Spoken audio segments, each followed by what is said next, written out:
দর্শক, আমন্ত্রণ জানাচ্ছি যমুনা আই ডেস্কে। আর শুরুতেই জানিয়ে দেব শিরোনামগুলো।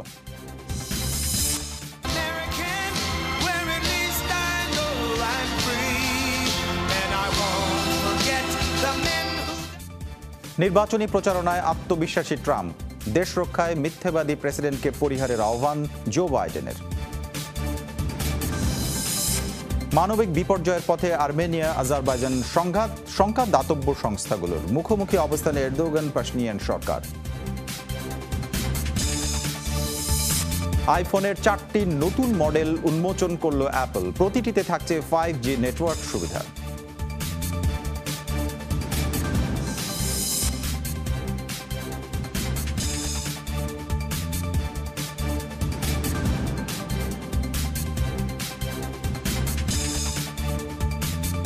দর্শক, এইসব খবরের বিস্তারিত নিয়ে আপনাদের সঙ্গে থাকছি আমি শামসুজ্জোহা। জো বাইডেন সমাজতন্ত্র আর উগ্র বামপন্থার প্রতীক। পেনসিলভেনিয়ার প্রচারণায় এভাবেই প্রতিদ্বন্দ্বীকে কটাক্ষ করেন মার্কিন প্রেসিডেন্ট ডোনাল্ড ট্রাম্প। মঙ্গলবার ব্যাটল গ্রাউন্ড ফ্লোরিডায় সমাবেশ করেন ডেমোক্র্যাট প্রার্থীও। বলেন, যুক্তরাষ্ট্রকে রক্ষায় ভোটারদের হতে হবে সোচ্চার।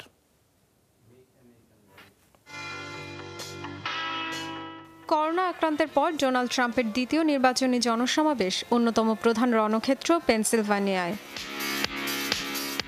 হাজার হাজার সমর্থকদের সামনে নিজেকে সুপারম্যান আখ্যা দেন মার্কিন প্রেসিডেন্ট, আর ডেমোক্র্যাট প্রতিদ্বন্দ্বীকে যথারীতি বিদ্রূপ করলেন স্লিপি বাইডেন বলে।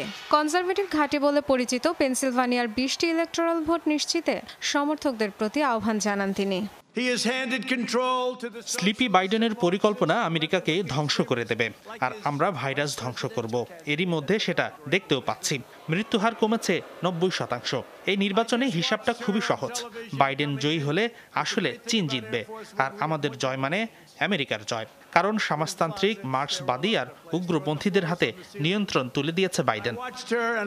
ট্রাম্পের ফ্লোরিডা সফরের একদিন পর জনবহুল অঙ্গরাজ্যটিতে প্রচারণা চালান ডেমোক্র্যাট প্রার্থী জো বাইডেন।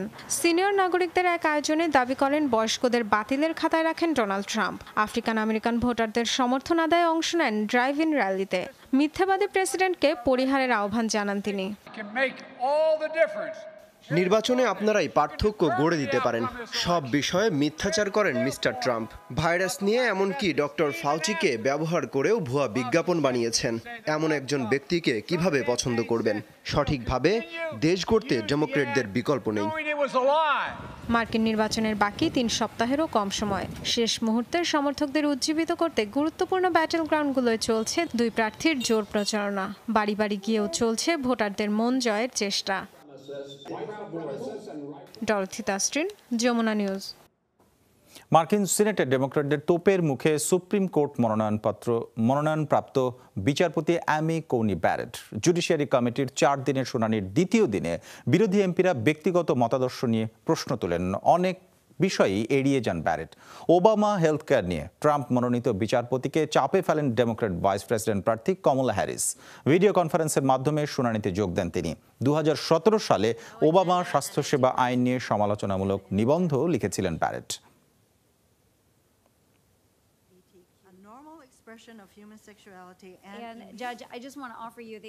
যুক্তরাষ্ট্রের পরবর্তী প্রেসিডেন্ট যে দলেরই হন না কেন, ভাগ্যের কোনো পরিবর্তন হবে না মেক্সিকো সীমান্তবর্তী অ্যারিজোনার বাসিন্দাদের অভিযোগ, অনুপ্রবেশ, মেক্সিকানদের আধিপত্য আর অপরাধ ঠেকাতে সব সরকারই ব্যর্থ। 2016 সালে ক্ষমতা গ্রহণের পর অভিবাসী ঢল ঠেকাতে মেক্সিকো সীমান্তে দেয়াল নির্মাণের ঘোষণা দেন মার্কিন প্রেসিডেন্ট ডোনাল্ড ট্রাম্প। জোরদার করা হয় নিরাপত্তাও, এমনকি অভিবাসী পরিবারের সদস্যদের আলাদা রাখার মতো পদক্ষেপও নেন তিনি। এসবের পরও কমেনি সীমান্ত দিয়ে যুক্তরাষ্ট্রে অভিবাসন প্রত্যাশীদের অনুপ্রবেশ। নির্বাচনের আগে এ নিয়ে ক্ষোভ স্থানীয় বাসিন্দাদের। তারা বলছেন, কোনো সরকারি সীমান্ত এলাকা অ্যারিজোনা অঙ্গরাজ্যের শতভাগ নিরাপত্তা নিশ্চিত করতে পারেনি। সীমান্তে বেড়া দেওয়ার পরও অব্যাহত আছে অনুপ্রবেশ। অনেকে ঢুকছে টানেল করে, আবার কেউ লাফিয়ে আসছে। প্রায় প্রতি রাতেই এই চিত্র দেখা যায়। করোনায় এই সংখ্যা আরও বেড়েছে। বাইডেন বা ট্রাম্প যেই ক্ষমতায় আসুক না কেন, আমাদের ভাগ্যের কোনো পরিবর্তন হবে না। কারণ ওবামার আমলে ভাইস প্রেসিডেন্ট ছিলেন বাইডেন, সুতরাং ক্ষমতার পরিবর্তনেও প্রভাব পড়বে না সীমান্ত সুরক্ষায়। শুধু স্থানীয়রাই নয়, অভিবাসন নীতি নিয়ে ক্ষোভ আছে অভিবাসী ভোটারদেরও। বলছেন নাগরিকত্বের জন্য পরিবার থেকে আলাদা থাকতে হচ্ছে, আরও নানান জটিলতা তো আছেই। আমার সন্তানের প্রথম সবকিছুই আমি মিস করেছি। তার প্রথম কথা বলা, প্রথম হাঁটতে শেখা, প্রথম দাঁত ওঠা কিছুই দেখতে পারিনি। সরকার পরিবর্তনের মাধ্যমে ভালো কিছুর অপেক্ষায় আছি, যেন পরিবার নিয়ে থাকতে পারি এখানে। ৩ নভেম্বরের প্রেসিডেন্ট নির্বাচনে বড় ফ্যাক্টর হয়ে উঠতে পারেন অভিবাসী ভোটাররা। দোদুল্যমান হিসেবে পরিচিত অ্যারিজোনা অঙ্গরাজ্যে ইলেকটোরাল ভোট রয়েছে 11টি। অমিত হাসান রবিন, যমুনা নিউজ। জাতিসংঘের মানবাধিকার পরিষদের সদস্য পদ পেতে ব্যর্থ হল সৌদি আরব। মঙ্গলবার ভোটাভুটিতে আসে পরাজয়। এর আগে সৌদি আরবের বিরুদ্ধে মানবাধিকার লঙ্ঘনের অভিযোগ তোলে হিউম্যান রাইটস ওয়াচ। মানবাধিকার সংক্রান্ত যে কোনো ফোরামে দেশটিতে অন্তর্ভুক্ত না করতে বিশ্ব সম্প্রদায়কে আহ্বানও জানায় সংস্থাটি। উঠে আসে সাংবাদিক জামাল খাশোগি হত্যাকাণ্ড ইস্যু। ইউএনএইচসিআর এর সদস্যপদ পাওয়ায় নির্বাচনে 47টি দেশ অংশ নেয়, যাতে আগামী 3 বছরের জন্য জয়ী হয়েছে চীন, রাশিয়া, কিউবা সহ 15টি দেশ। এশীয় প্রশান্ত মহাসাগরীয় অঞ্চলের জন্য নির্ধারিত 4টি আসনে হেরে যায় সৌদি আরব।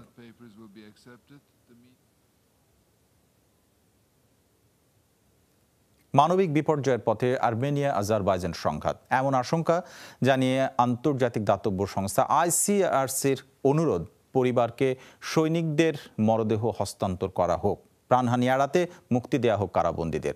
পরিস্থিতি অশান্ত রাখার জন্য পরস্পরের দিকে অভিযোগের তীর তুরস্ক এবং আর্মেনিয়ার। 18 দিন যাবৎ উত্তাল নাগর্নো কারাবাখ। সীমান্ত ছাড়িয়ে রক্তক্ষয়ী হামলা হচ্ছে আবাসিক এলাকায়। আন্তর্জাতিক দাতব্য সংস্থাগুলোর আশঙ্কা, মানবিক বিপর্যয়ের পথে এগোচ্ছে সংঘাত। আইসিআরসির প্রত্যাশা শিগগিরই কার্যকর হবে অস্ত্রবিরতি। ততদিন প্রাণহানি কমাতে প্রশাসন নিক উপযুক্ত উদ্যোগ। অঞ্চলটির কয়েক হাজার মানুষ প্রত্যক্ষ বা পরোক্ষভাবে ক্ষতিগ্রস্ত। মারা পড়ছে বেসামরিক মানুষ। বিবদমান পক্ষগুলোকে বলবো, মানবিকতার খাতিরে অন্তত মরদেহগুলো হস্তান্তর করা হোক পরিবারকে। প্রাণহানি কমাতে কারাবন্দীদেরও মুক্তি দিন। প্রত্যাশা, শীঘ্রই কার্যকর হবে অস্ত্রবিরতি। আন্তর্জাতিক শক্তিগুলোর উদ্যোগের পরও অস্ত্রবিরতি কার্যকর না হওয়ার দায় একে অপরের উপর চাপাচ্ছে তুরস্ক, আর্মেনিয়া। আর্মেনিয়া আজারবাইজান সংঘাত নিরসনে মিনস্ক গ্রুপের এখনই উপযুক্ত পদক্ষেপ নেওয়া উচিত। তাতে স্পষ্ট হবে যুক্তরাষ্ট্র, ফ্রান্স আর রাশিয়ার মতো সদস্যরা আসলে কি করছে। কারণ অসংখ্যবার বলেছি, আজারবাইজানের ভূখণ্ড থেকে আর্মেনিয়া পুরোপুরি না সরা পর্যন্ত সমাধান অসম্ভব। আর্মেনিয়া আজারবাইজান শান্তি আলোচনার জন্য আগ্রহী। দ্রুততম সময়ই হবে বৈঠক, কিন্তু তুরস্ক উস্কানিমূলক অবস্থান থেকে না সরলে সেটি হবে না। যে কোনো পরিস্থিতিতে লড়াই চালিয়ে যাওয়ার জন্য আজারবাইজানকে উদ্বুদ্ধ করছে আঙ্কারা। চলমান লড়াইয়ে 5 শতাধিক মানুষ মারা গেছে এমনটা নিশ্চিত করেছে আর্মেনিয়া। 41 বেসামরিক বাসিন্দার প্রাণহানির কথা বললেও সেনামৃত্যুর কোনো তথ্য দেয়নি আজারবাইজান। পর্যবেক্ষকদের সংখ্যা, নিহতের প্রকৃত সংখ্যা আরও বেশি। মৌলি ইসলাম, যমুনা নিউজ। সময় পাল্টে যায়, কিন্তু ডিপ্লোমা সে একই স্বাদে, একই মানে যুগ যুগ ধরে রয়ে যায়। গেল বছর 5 আগস্ট অন্যায়ভাবে বিলোপ করা হয় জম্মু কাশ্মীরের বিশেষ সম্মাননা 370 ধারা। সেটি ফেরানোর প্রত্যয় ব্যক্ত করলেন সাবেক মুখ্যমন্ত্রী মেহবুবা মুফতি। মঙ্গলবার রাত 9:15 নাগাদ 14 মাস পর বন্দি দশা থেকে মুক্তি পান এই রাজনীতিক। জম্মু ও কাশ্মীরের মুখ্য সচিব রোহিত কানসাল এক টুইট বার্তায় নিশ্চিত করেন এই তথ্য। রাতেই এক অডিও বার্তায় মুফতি প্রতিজ্ঞা করেন, উপত্যকার হারানো অধিকার ফিরিয়ে আনা হবে। শিগগিরই অন্যান্য রাজবন্দীদের মুক্তির দাবি তোলেন পিডিপি চেয়ারপারসন। মার্চে মুক্তি পান আরও 2 সাবেক মুখ্যমন্ত্রী ফারুক এবং ওমর আব্দুল্লাহ। জম্মু কাশ্মীরের জন্য 5 আগস্ট কালো দিন। দিনে দুপুরে যে ডাকাতি আর অপমান করা হয়েছিল তা ভোলার নয়। উপত্যকার বিশেষ সম্মাননা 370 ধারা বেআইনি, অগণতান্ত্রিক এবং অসাংবিধানিকভাবে ছিনিয়ে নিয়েছে কেন্দ্রীয় সরকার। যে কোনো মূল্যে সেটি ফেরাতে হবে। বিশ্বে 10,92,000-এর মতো মানুষের প্রাণ কেড়ে নিল করোনা ভাইরাস। 24 ঘন্টায় মারা গেছেন 5,000-এর বেশি। নতুন শনাক্ত হলো 3.25 লাখ সংক্রমণ। এর ফলে মোট আক্রান্ত 3,84 লাখ ছাড়ালো।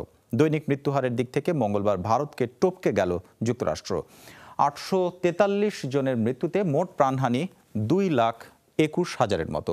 ভারতেও 723 জন মারা গেছে এই দিন। তবে এখনও সংক্রমণের শীর্ষে দেশটি। ভারতে মোট মৃত্যু 1,10,000-এর উপর। মঙ্গলবার 3.5 শতাধিক মৃত্যু দেখেছে ব্রাজিল এবং আর্জেন্টিনা। সংক্রমণ বেড়েছে রাশিয়া, ফ্রান্স, যুক্তরাজ্য আর ইরানে।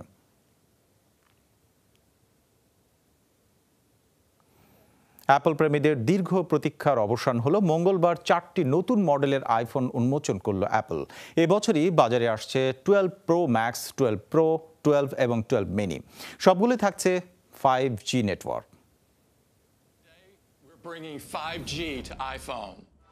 নতুন 4টি আইফোন বাজারজাতের মাধ্যমে 5G স্মার্টফোনের রাজ্যে ঢুকলো মার্কিন প্রতিষ্ঠান অ্যাপল। আইফোন 12 প্রো মডেলের 6.1 ইঞ্চি ওলেড ডিসপ্লে, 12 প্রো ম্যাক্সের 6.7 ইঞ্চি ডিসপ্লে। দুটি ফোনেই রয়েছে A14 বায়োনিক প্রসেসর। পেছনে 3 ক্যামেরা সেটআপও থাকবে। তবে 12 প্রোতে লিডার স্ক্যানার রয়েছে, যা কোনো বস্তু বা ঘর স্ক্যান করতে সক্ষম। ফোন দুটি 128, 256 ও 512 জিবি মডেলে গ্রাফাইট, সিলভার, গোল্ড ও প্যাসিফিক ব্লু রঙে পাওয়া যাবে। 5G নেটওয়ার্ক সক্ষমতা নিয়ে আসলো আইফোন 12 সিরিজ। প্রথমবারের মতো সিরামিক শিল্ড নিয়ে কাজ করেছি আমরা। এর ফলে স্ক্রিন হবে আরও স্বচ্ছ এবং মজবুত। আইফোন 12 মডেলটিতে 6.1 ইঞ্চি মাপের ওলেড ডিসপ্লে। বাজারে মিলবে সাদা, কালো, লাল ও নীল রঙে। মডেলগুলোয় টেকসই সিরামিক শিল্ড গ্লাস ব্যবহৃত হয়েছে। রয়েছে তারহীন চার্জিং স্ট্যান্ডার্ডও। ক্রেতাদের চাহিদা মাথায় রেখে পণ্য নির্মাণে সিদ্ধহস্ত অ্যাপল। সে ধারাবাহিকতায় যুক্ত হলো 5G নেটওয়ার্ক। কিন্তু বড় দুর্বলতা হলো যুক্তরাষ্ট্রের সব জায়গাতেই এই নেটওয়ার্ক পাবেন না ব্যবহারকারীরা। এছাড়া ক্যামেরায় সক্ষমতা বাড়াতেও এবার গুরুত্ব দিয়েছে অ্যাপল। আইফোন 12 মিনি হচ্ছে অ্যাপলের এবারের সবচেয়ে ছোট ভার্সন। আকার বাদে আইফোন 12-এর সব ফিচার রয়েছে। 5.4 ইঞ্চি সুপার রেটিনা HDR ডিসপ্লে হলেও এটি আইফোন 7-এর তুলনায় অনেক হালকা পাতলা। আইফোন 12 মিনির দাম শুরু হচ্ছে $699 মার্কিন থেকে। $799 মার্কিন থেকে পাওয়া যাবে আইফোন 12 প্রো মডেলটি পাওয়া যাবে $999 মার্কিন থেকে। আর $1,099 মার্কিন থেকে মিলবে 12 প্রো ম্যাক্স। মৌলি ইসলাম, যমুনা নিউজ। রাশিয়ার বিরুদ্ধে উঠেছে নরওয়ের পার্লামেন্ট সদস্যদের ইমেইল হ্যাকিংয়ের অভিযোগ। দেশটির পররাষ্ট্রমন্ত্রীর দাবি, গেল আগস্টে গুরুত্বপূর্ণ তথ্য হাতিয়ে নেয় হ্যাকাররা। তবে এ বিষয়ে কোনো তথ্য প্রমাণ দেখাতে পারেনি অসলো প্রশাসন। অভিযোগ অস্বীকার করে মস্কো বলছে উস্কানিমূলক আচরণ করছে নরওয়ে। হ্যাকিংয়ের বিষয়ে এখনও তদন্ত করছে দেশটির নিরাপত্তা এবং গোয়েন্দা বিভাগ। তারা বলছেন জাতীয় পর্যায়ের এই ধরনের অপতৎপরতা ঠেকাতে জরুরি পদক্ষেপ নেওয়া হয়েছে। এর আগে ভ্যাকসিন গবেষণাগারে তথ্য চুরির অভিযোগ ওঠে পুতিন প্রশাসনের বিরুদ্ধে।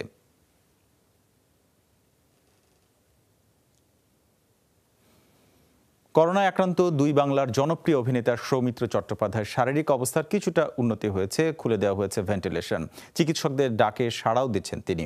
মঙ্গলবার এই তথ্য নিশ্চিত করেছে বেলভিউ হাসপাতাল কর্তৃপক্ষ। তবে এখনও সৌমিত্র শঙ্কামুক্ত নন। গেল এক সপ্তাহ ধরে কলকাতার এই হাসপাতালে তিনি চিকিৎসাধীন। ডাক্তাররা জানিয়েছেন সৌমিত্রের ফুসফুস এবং মস্তিষ্ক ক্ষতিগ্রস্ত। আগেই ছিল মূত্রথলির ক্যান্সার। গেল শুক্রবার থেকে তার শারীরিক অবস্থার অবনতি হয়। নিয়মিত অক্সিজেনের পাশাপাশি 2 দফায় দেওয়া হয় প্লাজমা থেরাপি।